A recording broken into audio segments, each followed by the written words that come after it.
একদিন তথাগত গৌতম বুদ্ধ তার শিষ্যদের উপদেশ দিচ্ছিলেন। তখন একজন শিষ্য উঠে এসে বললেন, গুরুদেব, সমস্ত দুঃখের নিবারণ করা কি সম্ভব? বুদ্ধদেব বললেন যে এটা সত্য যে প্রত্যেক দুঃখের নিবারণ করা যায়। এর পরিপ্রেক্ষিতে আমি তোমাদের একটা গল্প শোনাই। একজন শেঠের চাকর বহুদিন ধরে তার কাছে থেকে তার সেবা করছিলেন। সে ভীষণই সৎ ছিল, সবকিছু পরিষ্কার পরিচ্ছন্ন রাখত। সেই কারণে সে তার উপর খুবই প্রসন্ন ছিলেন। একদিন সন্ধ্যাবেলায় যখন শেঠজি ঘরে এলেন, তখন দেখলেন যে তার পুরনো দেওয়াল ঘড়িটা ভাঙা অবস্থায় পড়ে আছে। তিনি চাকরকে ডেকে জিজ্ঞাসা করলেন যে ঘড়িটা কিভাবে ভেঙে গেল।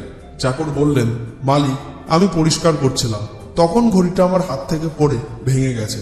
ভুলটা আমারই, আপনি আমাকে ক্ষমা করুন। শেঠ জোর গলায় বললেন, ক্ষমা চেয়ে কি হবে?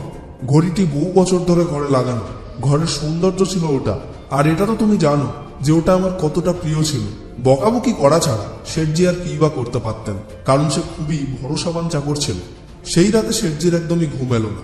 সে বারংবার এদিক ওদিক করছিল আর ঘড়ি ভাঙার কথাটা বারবার তার মনে পড়ছিল।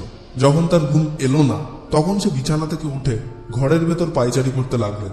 তখন হঠাৎই তার নজর তার চাকরের উপর পড়ল। সে নাক ডাকছিল। তখন শেঠজি আরো দুঃখ পেলেন।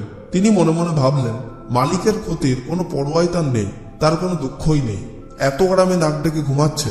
চাকরকে এতটা শান্তির সঙ্গে ঘুমাতে দেখে শেঠজি খুব রেগে গেলেন।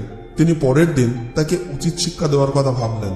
পরের দিন ওই চাকর যখন তার সমস্ত কাজ শেষ করে ফেললেন, তখন সন্ধ্যাবেলায় শেঠজি তাকে খুব আদর করে ডাকলেন আর বললেন, কাল ক্ষতি হয়ে গেছে, এই কারণে আমি খুব রেগেছিলাম, তাই আমি তোমাকে অনেক বকাবকি করেছি, কিন্তু এটা তো কালকের কথা ছিল। আজ আমি খুব আনন্দিত তুমি আমার সঙ্গে এতদিন ধরে আছো, এত ভালো কাজ করো, তাই আমি কালই ভাবলাম যে তোমাকে এত ভালো সেবা করার জন্য পুরস্কৃত করা উচিত।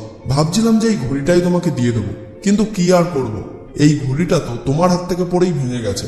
যদি এটা না ভাঙতো তাহলে আজ এটা তোমারই হতো। এটা বলার পর শেঠজি সেই রাতে খুব আনন্দের সঙ্গে ঘুমাতে লাগলেন, কিন্তু চাকর সারা রাত এদিক ওদিক করতে লাগলো। বারংবার সে একটা কথাই ভাবতে লাগলো যে যদি ওই ঘড়িটা না ভাঙতো তাহলে সেটা আজ আমার হতো। আর এই কথা শুনিয়ে বুদ্ধদেব বললেন, এখন হয়তো তোমরা বুঝতে পারছো যে লোভই হলো দুঃখের সব থেকে বড় কারণ, আর একে ত্যাগ করেই সমস্ত দুঃখ থেকে মুক্তি পাওয়া যায়। যখন সেই ঘড়িটির সম্বন্ধ সেই শেঠের সঙ্গে যুক্ত ছিল, তখন সেটা ভাঙার দুঃখ শেঠের হচ্ছিল, কারণ শেঠের মনে সেই ঘড়িকে নিয়ে লোভ লালসা ছিল।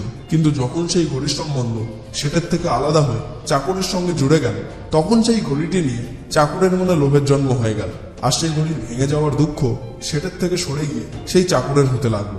তেমনি আমরাও আমাদের জীবনে বাইরের কোনো বস্তু বা মানুষের সঙ্গে আমাদের খুশিকে জুড়ে রাখি, যার ফলে আমাদের খুশির ওপর নিজেদের কোনো কন্ট্রোলই থাকে না।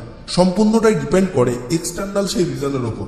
কিন্তু যদি আমরা নিজেদের খুশির জন্য অন্য কোনো বস্তুর উপর ডিপেন্ডই না থাকি, যদি আমরা নিজের সঙ্গেই খুশি থাকতে শিখে যাই, তাহলে কি আদেও আমাদেরকেও দুঃখী করতে পারবে?